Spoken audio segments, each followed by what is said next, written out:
ආයි කොහමද සුබ දවසක් හැමෝටම. ඔන්න අද අපි හදන්න යනවා ව්‍යංජනයක්. නිතරම කන්න හම්බෙන්නේ නැති, සමහරුන්ට හොයාගන්නවත් නැති රසම රස ගුණාත්මක භාවයෙන් වැඩි ව්‍යංජනයක් තමයි අද හදන්න යන්නේ. ඕලු දඬු. අපි දැන් මේක හදාගන්න සුද්ධ කරගන්න යන්නේ. මෙන්න මේ විදියට මල් අරගෙන ඉවර වෙලා මේ මල ඔයාලට ඕනනම් පූජා කරන්න ගන්න පුළුවන්. මේකේ පොඩි සීවියක් තියෙනවා මේ විදියට අයින් කරගන්න. මේ වගේ අරගෙන එක මිටකට මේක චූටි චූටි කැලි වලට කපා ගන්න ඕන මෙහෙම.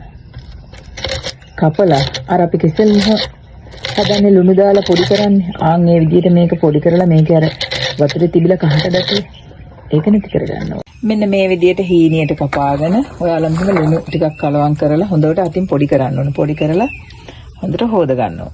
පොඩි කරගත්තාම මෙන්න මේ විදිහට තමයි තියෙන්නේ. මේක හොඳට හොදලා මිරිකලා අරගන්න ඕන. අපි දැන් උයා ගන්නයි යන්නේ.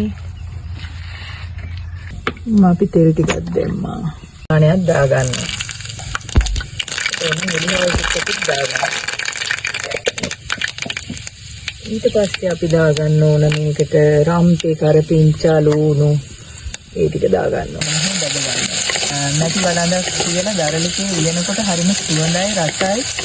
ගුණාත්මක භාවය රැඳෙනවා. දැන් මේ වගේ හොඳට බැදුනට පස්සේ මේකට අපි එකතු කරගන්නවා තව හාල් මැස්සෝ ටික. හාල් මැස්සෝ පිළිහිදි જાති කන්නේ නැති කවුරු හරි විජිටේරියන් වගේ ඉන්න අයට ඒක නැතුවත් හදාගන්න පුළුවන්. අර ලුණු එකත් එක්ක මේකත් හොඳට ටිකක් බැද ගන්න. ඊට පස්සේ අපි තවත් රස කරගන්න ඕන හින්දා සුදු තක්කාලි කෑල්ලක් තව මේකට ඇඩ් කරලා මොහොම ටෙම්පරාදුවෙන් ඇරලා තමන්ට කන්න පුළුවන් විදියට අපි මේකට මිරිස් කුඩු මේ වගේ හැන්දක් එකතු කරනවා. පහ ටික 3-5 කුඩු මේ වගේ හැන්දක් ලුණු. පස්සේ අපි මෙන්න මේ විදියට මේ කපාගත්ත ඕලු දණු ටික මෙහෙම දානවා. ඒක මේ වැඩිපුර තිබුණාට මේක තැම්බෙද්දි සූට්ටක් වෙනවා. හරිම ගුණ කෑමක්. රෝගයට වකුගඩු ආසාදන වලට ඒ වගේම ප්‍රතිශක්තිකරණය වර්ධනය කිරීමටත් මේ ඕලු දඬු, ඕලු හාල්, එතකොට ඕලු අල මේ උදව් වෙනවා. මේකේ මේ ගුණයක් තමයි අදිරුද්‍ර පීඩණයටත් ඕලු දඬු, ඕලු අල, ඕලු ඇට භාවිතා කරනවා. ඉතින් හරිම රසයි. මේක ගොඩාක් වෙලාවට මදගින්දරේ තියාගත්තාම වතුර දාන්න ඕනේ නැහැ. හරිම රසයි.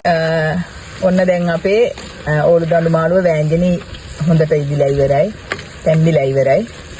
දැන් මේක අපි බාගන්නයි යන්නේ. මේක කාලා බලමු රස කොහොමද කියලා. දැන් අපි කන්න තමයි හදන්නේ. මේ අපේ අම්මා පොඩි කාලෙත් අපිට හදලා දීලා තියෙනවා. හරිම රසයි. කාලා බලමු. දැන් කන්නයි තියෙන්නේ.